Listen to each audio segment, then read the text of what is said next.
Have you ever felt stuck when trying to impress clients or colleagues with your business English? If so, you're not alone. Many people struggle to find the right words in high stakes situations, maybe the critical situation of some type, and it can really hold you back. And by the way, if you're a non-native English speaker listening to this, which most likely you are, it even can happen to native English speakers.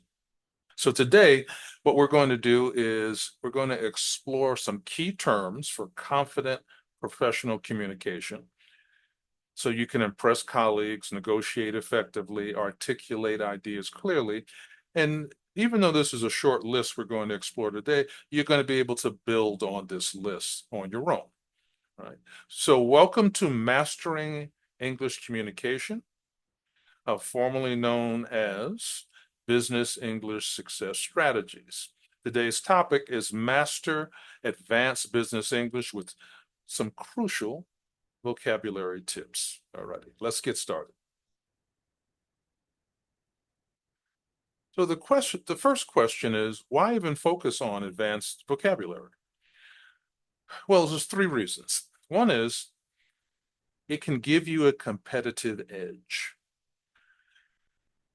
By having a more advanced vocabulary in some very specific business situations, you're going to sound more persuasive and more credible in the workplace. Right? And there's many types of business situations that are going to be important and critical in the workplace that happen every day, occur every day, both inside your company or outside your company with clients and such. The second reason, self-confidence boost. You're going to be better able to express complex ideas with clarity and precision. And third, enhanced communication. We've all been there.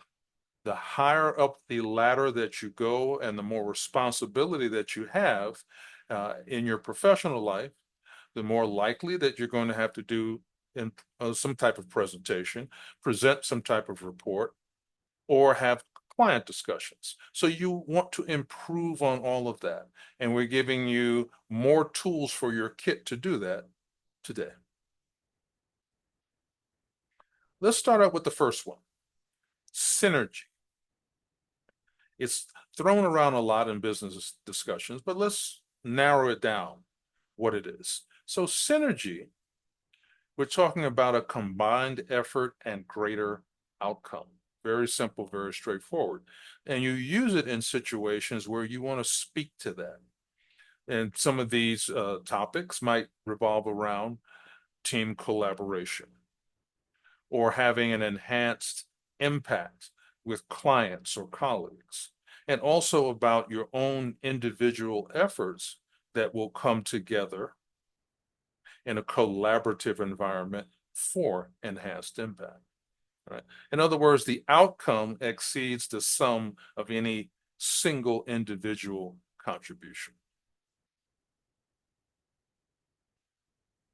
So why does synergy matter in business? Well, for one thing, it encourages collaboration. If you have a successful company or you're working in a successful company, there is no such thing as I did it all by myself, all on my own, and no one helped. That just doesn't exist. It's actually something that you might hear more than once, but that's not real life.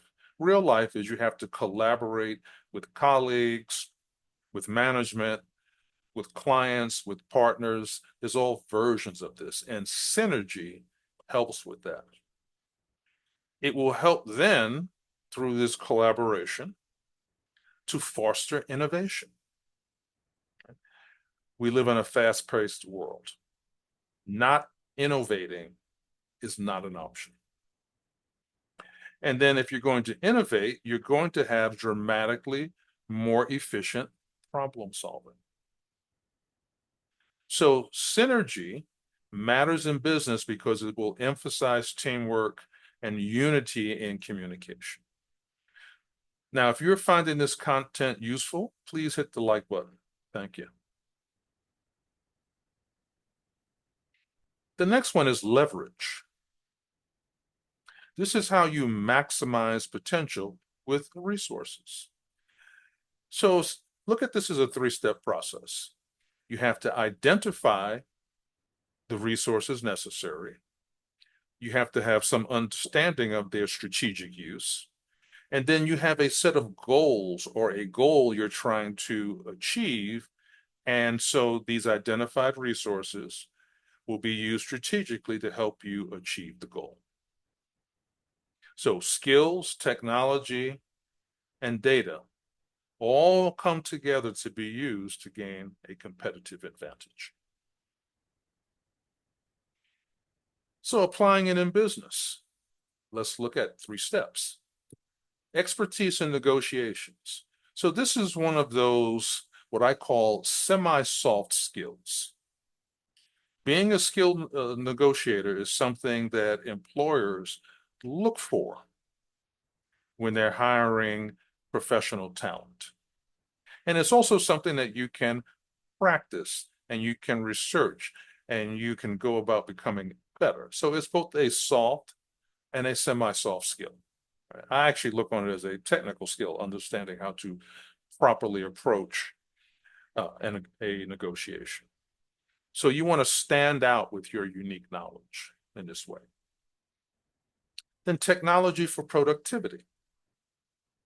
You want to enhance your efficiency with the proper tools, understanding the tools that you can use to help you better leverage in business. And then networking for opportunities. The best way to access new markets are through partnerships. And sometimes the partnership is with a complementary service or product provider, but also with clients. So there's multiple layers and multiple opportunities, and you need to understand how to leverage this in the business environment. Now, another one. This is a phrase that can be heard quite often, and many times people will be a little fuzzy about what it really means, right? And this one is the value proposition simply means unique customer benefits. Why is what you have, product or service, valuable to the right client? So the value proposition helps you with differentiation. Why choose you over another similar product or service? The value proposition helps to position that. What are the clear benefits to the client that purchases from you? In other words, how does what you have help them to solve their problem? And then attraction. You want to be able to draw in the right clients. They need to understand very quickly and very efficiently how you can help them.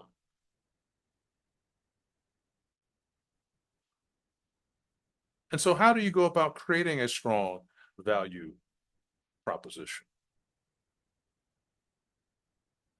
You identify your uniqueness. What makes your product or service special? And let me be clear here. If the answer is nothing, you have a problem. So there has to be something unique about you. It can be big or it can be small, but it needs to be something that you can position as to be the thing that triggers the right client to say, yes, you are the one for me. It also needs to address customer needs. Remember, how do you solve their problem? It's not about you, it's about your client and customers. How are you solving their problems? And then it highlights the benefits of what sets you apart from your competitors. You don't need to spend endless hours talking about your competitor's no good or whatever, or you're better. state the obvious so that the client understands. And the obvious is, this is how I can help you. So the client understands how they can make their choice. Another phrase, paradigm shift. Basically changing the fundamental approach. The old ways are not the good ways. Okay. Once in a while, an older approach may be the right approach. But in general, once again, we're living in a fast-paced, evolving world, and we need to be able to have paradigm shifts, change our fundamental approach. We need a new perspective. We may need an updated process. And we may need to have a model of business, whether that's delivery or research and development or et cetera, any of the key elements that go on inside of business, marketing, sales, et cetera. We need to have a transformed model. In other words, all said and done, we need to be able to quickly adapt to new market demands and opportunities. So embracing paradigm shifts in business. Challenge old habits. It does not fail. You will get some people, some of them might even be high up the management ladder, that want to stay with whatever they were doing before. It's a human nature in some people. But you have to be open to new perspectives. Otherwise, not only can you not embrace a paradigm shift, but you can't then enjoy the benefits of having been able to embrace a paradigm shift and implement the new strategies. It can lead to a strategic overhaul. Many times it does. And many times that is a good thing, as long as you make the right decisions in terms of the strategic overhaul. So you need to recognize when it's time for change. And then you need to be agile enough that you are able to adapt in a fast-paced business environment.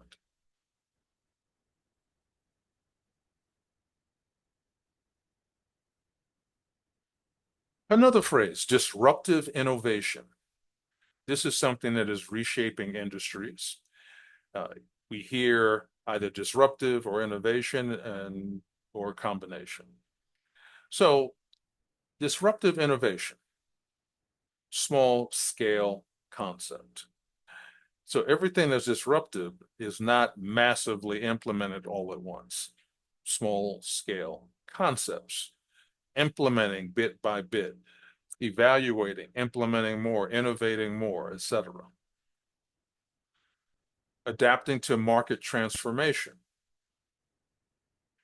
and then being able to take advantage of the new opportunities that it brings. So breakthroughs that build upon one another, that radically alter industry operations.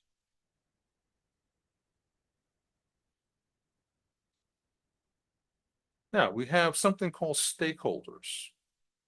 And these are what we might call diverse interests in business. So you want to consider the diverse needs of the stakeholders involved in your business activity, everything from the board of directors of the company to the end user at a client.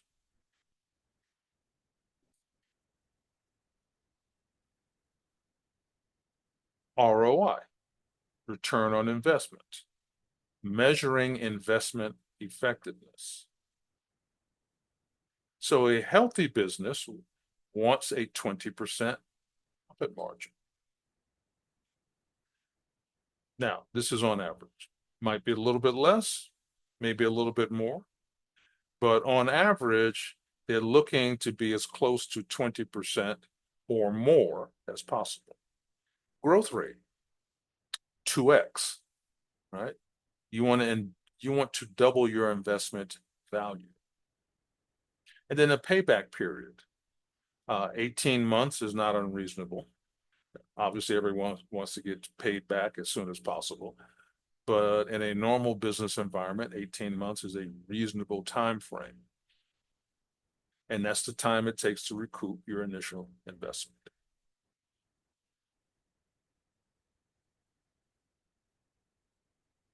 So in summary, we're not finished here, but just to sort of summarize, we've covered a lot.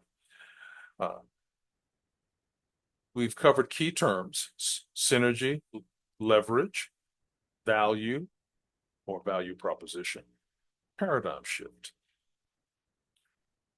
We've covered some critical concepts: disruptive innovation, stakeholders, return on investment. And then we've also covered communication impacts. Enhanced professionalism on your part and expertise will result in the success of your business, your division, your department, and yourself. So the next steps for you are elevate your business English, right? Explore more. Obviously, continue to look at my video lessons, both old and new, right? So that you can continue to learn advanced vocabulary, and of course, build on it on your own. I have several videos about how to take advantage of daily habits, daily learning, continuous learning. Apply these skills. Use them in real world scenarios. In other words, study, but don't be afraid to speak. And even if you make a mistake once in a while, that's part of the learning journey. And then, of course, always look to continuously learn and keep learning. So please like, share, subscribe, and leave a comment. It helps us help you. And I'll see you next time as we continue our linguistic adventure together.